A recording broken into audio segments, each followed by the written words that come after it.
Have you ever woken up one morning and felt like your life was finally beginning? Like everything you were scared of, everything you had been quietly praying for, was suddenly right there, all at once? I was 30 years old. Everyone around me kept asking, still not married? Never been in love? And I would just smile and change the subject. But today I want to tell you something I haven't told anyone. This is my story. And if you've ever felt truly alone, maybe it's yours too. My name is Sarah. Some people call me the practical one. Others say I overthink everything. Honestly, they're not wrong. I grew up in a small city. My home had my mom, my dad, and one younger brother. A normal, quiet life. Nothing extraordinary. No complaints. I studied hard in school. Worked hard in college. Got a job. Stood on my own 2 feet. But there was one thing I never quite learned: how to love someone. No, don't misunderstand me. I knew what love was supposed to look like. I'd read about it in novels. Watched it in movies. Listened to my friends' love stories over countless cups of coffee. But no one had ever made me feel it. Or maybe I never let myself feel it. My 20s were a strange time.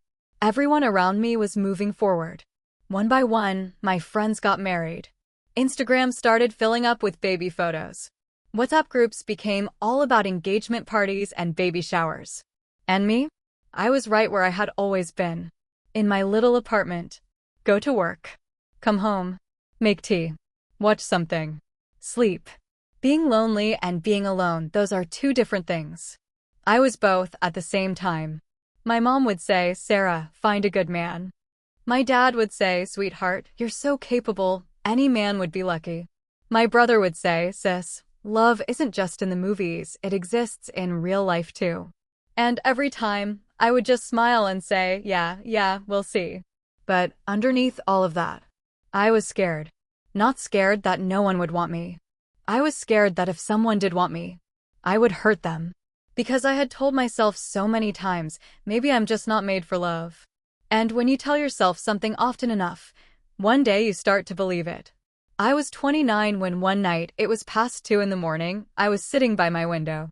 It was raining outside. I had a cup of tea in my hands. And out of nowhere, tears started falling. There was no reason for it.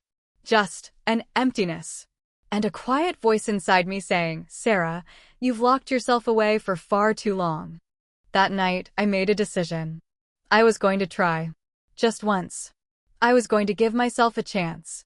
And then fate chose the most unexpected timing.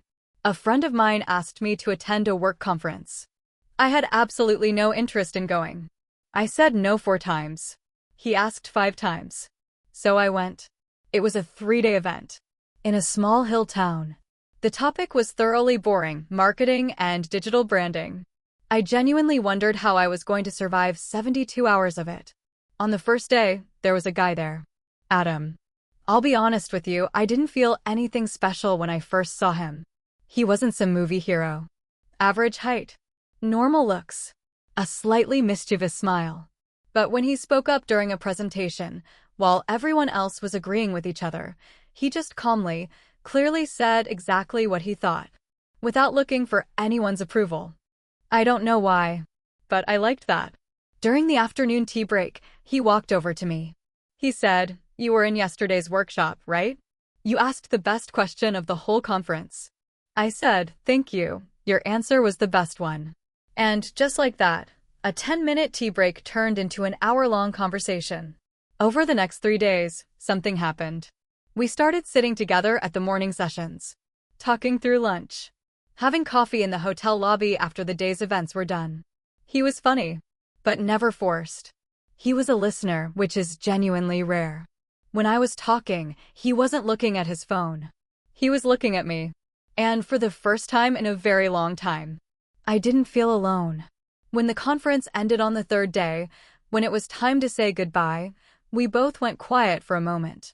He gave me his number. He said, "Thank you for this week. I hope we talk again."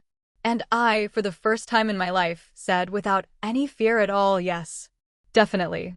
The next 3 months were the most beautiful months of my life. A good morning text every day. A phone call every night. Sometimes a short voice note. Sometimes just a song he shared because he thought I'd like it. He understood me. He didn't try to fix me. He didn't judge me.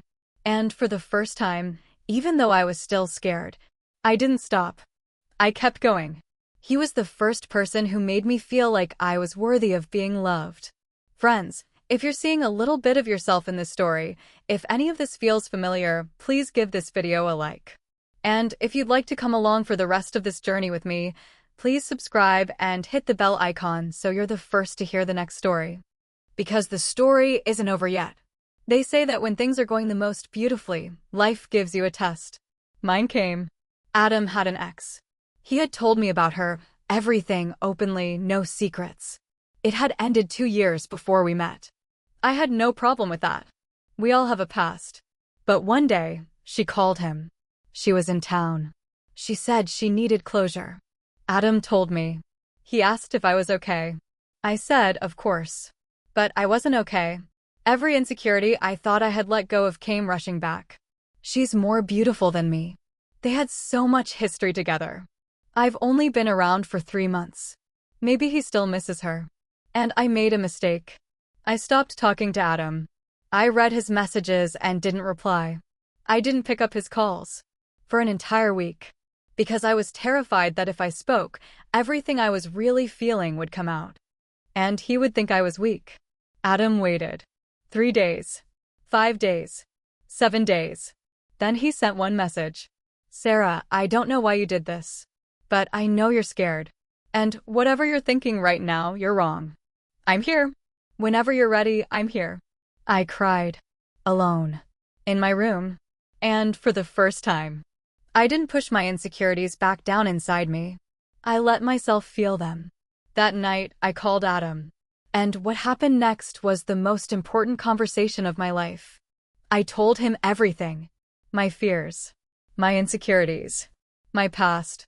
Why I shut down when things get too close. He was quiet for a moment. Then he said, Sarah, I understand why you're scared. You're so much braver than you think. But I want you to know I'm here for who you are. Not who you could be. That one sentence was the thing I had been waiting to hear my whole life. We decided we would talk honestly. That when something scared us, we'd say so. That when something hurt, we wouldn't hide it. And it wasn't easy. It didn't all get better in one day. It took more months. There were arguments. Misunderstandings. But one thing never changed, neither of us stopped trying. And I learned something along the way. Love isn't just a feeling. Love is a choice. A choice you make every single day. We've been together for over a year now. He still sends a good morning message every day. He still doesn't look at his phone when I'm talking. And whenever I start to spiral in my own thoughts, he still says, Sarah, breathe. And the one thing I know for certain now, falling in love for the first time at 30 was not a curse. It was a gift. Friends, I want to leave you with one thing.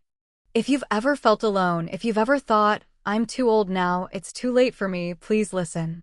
Age is never the enemy of love. Fear is. The weight of what other people think is. Your own expectations are. But real love, honest, genuine, quiet love, can find you at any age. And when it does, let it in. Don't keep yourself closed off. Don't bury your insecurities out of fear. The person who will truly understand you, they exist. I know, because I found mine. That was my story. If this touched something in you, if you saw yourself somewhere in these words, please tell me in the comments. I would love to hear from you. And if you have a story of your own, share it. Because none of us are as alone as we think. If you enjoyed this video, please give it a like. Subscribe and hit the bell so we can meet again in the next story. Until then, take care of yourself. And give yourself a chance.